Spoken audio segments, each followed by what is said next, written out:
Good evening mga pre, good evening mga chuy, Marcia rin yan nagbabalik. So for today's video, gabi na and may ginagawa ako, may niasikaso ako dahil meron tayong shipment bukas na 4 na trio na kinuha ng solid nating isang taga-suporta dito sa channel natin. Big shout out kay boss. Tago natin sa pangalang si Boss Solid. And boss, salamat sa suporta. Salamat din sa mga top na mga bagay na o sa mga breeder na sinusuportahan mo. And salamat boss sa pag-avail ngayon, 4 na trio.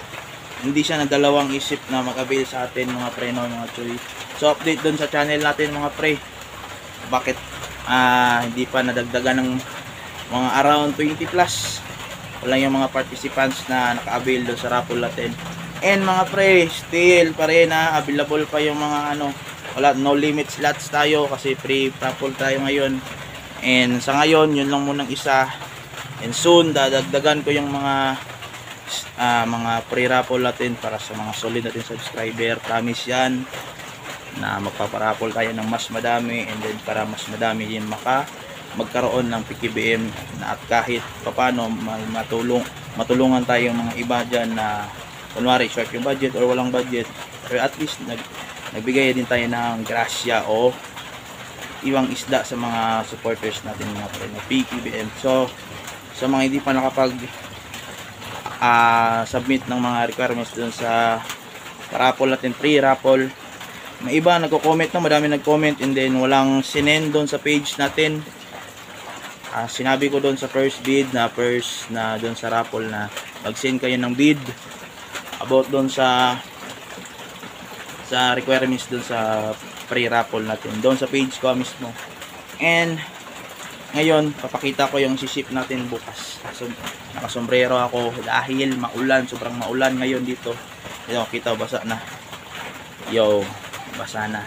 And ito na mga pre, quick video lang to mga pre na update. Sana dumami pa yung mga participants na makasali sa free raffle natin mga pre. And then don't forget na i-achieve nyo yung 3 requirements mga pre. Yun lang mga inihiling ko, 3 requirements lang. And kasali na kayo doon sa participants ng free raffle PKBM. So ayun mga pre, sabayan nyo ako dito sa gilid and tingnan natin. Peace. So ayun mga pre, kita nyo basa na dito. Ayan o, makulimlim na, sobrang makulimlim. Kaninang umaga pa to. Yan, nandito ako ngayon, kahapon pa ito naka-quarantine. Yan, pasilip natin, konting pasilip lang. Medyo malabo na yung tubig kasi nag-quarantine nga tayo. Hindi na natin sila gagalawin na, pasilip lang. Konting pasilip lang, kasaba na yung previous natin dito. Medyo malabo yun na yung tubig kasi pinapalinis na natin o tinatanggalan na natin sila ng tae. Ganun lang mag-quarantine para bago kayo mag-ship, lalo na pag malayuan, kasi ang tendency pag pinakain nyo sila and mag-ship na kayo in kinabukasan, hindi maganda yon. Mas maaari na ma-separate nyo siya sa quarantine tank or anong quarantine na pwede nyo mapaglagyan dyan, basta bago yung tubig, lumabas yung poop nila lahat, lumabas yung dumi. Kasi ang target natin lalo na sa pag-ship ay tatagal sila doon sa lalagyan o sa plastic bag or sa packaging na plastic na gagamitin natin. And then napakalaking possible na ma-poison sila doon sa tae nila dahil nga sa level ng water is hindi ganun kadami, hindi ganun basta direct sa kanila yung dumi nila dahil nakapack sila. And then mga ilang days, 3 expected yan, 3 yung minimum yan pag nationwide tayo mag-ship, 3 to 5 days siguro. So ito mga pre, pasilip lang. And then sana yung sa mga sinabi ko sa mga newbie o gustong baka may bumili sa inyong mga biniread na isda is ganun yung gawin nyo. Quarantine nyo muna pag sobrang layo, pag sa tingin nyo napakalayo, and then magkukos ng mga ilang days. So yun mga pre, no, pasensya na dahil painto-into tayo kasi may sipon tayo, ano, sipon at saka ubo. Kasi sobrang lamig ngayon dito.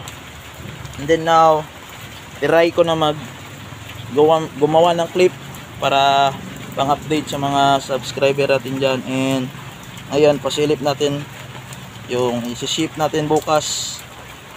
4 na tray yung available. And then kay boss to, solid sa suporta. Then meron tayong previous dyan na 2, boss. Dyan, may 2 previous dyan. Lalagyan ko lang ng note yung saan yung previous. Then bukas ito naka-prepare na yung lalagyan. And big shout out sa mga bagong supporters natin. Sana dumami pa kayo mga subscriber. Don't forget to subscribe mga pre, mga choy. And para makasali kayo sa mga susunod na raffle. Baka next week ipa-finalize ko na yung mga participants ng paraffle natin. And para for the next, meron naman tayong paraffle, no? Para tuloy-tuloy yung mga blessing natin, para tuloy-tuloy tayo mag-share ng blessing natin sa mga subscriber natin mga pre. So yun mga pre, salamat and peace. So yun mga pre, no, don't forget to subscribe mga pre, and then like kung nagustuhan yung video na to, and then click yung notification bell. First time kong sinabi yun. Yeah, peace, bye bye mga pre.